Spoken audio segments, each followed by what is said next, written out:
أهلا بيكم في قناة أخبار كل يوم. هنقدم ليكم أسعار اليورو في البنوك المصرية النهاردة السبت 21 نوفمبر 2020، وإليكم الأسعار. البنك المصري لتنمية الصادرات 18 جنيه و47 قرش للشراء و18 جنيه و63 قرش للبيع. البنك الأهلي اليوناني 18 جنيه و46 قرش للشراء و18 جنيه و62 قرش للبيع. بنك التعمير والإسكان 18 جنيه و45 قرش للشراء و18 جنيه و65 قرش للبيع. بنك مصر وبنك التنمية الصناعية وبنك الكويت الوطني 18 جنيه و44 قرش للشراء و18 جنيه و60 قرش للبيع. المصرف العربي الدولي 18 جنيه و44 قرش للشراء و18 جنيه و57 قرش للبيع. بنك كريدي أجريكول إيجيبت ومصرف أبو ظبي الإسلامي 18 جنيه و43 قرش للشراء و18 جنيه و59 قرش للبيع.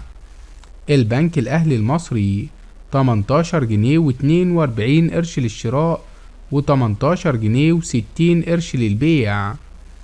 بنك بلوم وبنك عودة 18 جنيه و42 قرش للشراء و18 جنيه و59 قرش للبيع.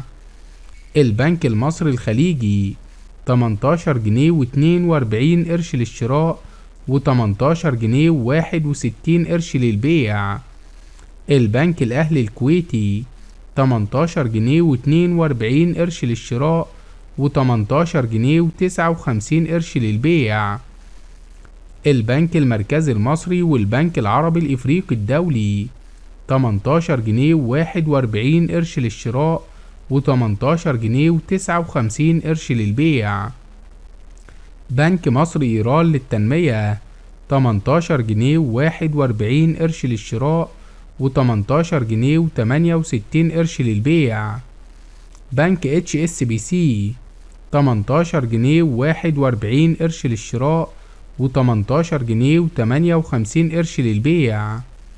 بنك قناة السويس والبنك التجاري الدولي والمصرف المتحد 18 جنيه و40 قرش للشراء و18 جنيه و58 قرش للبيع.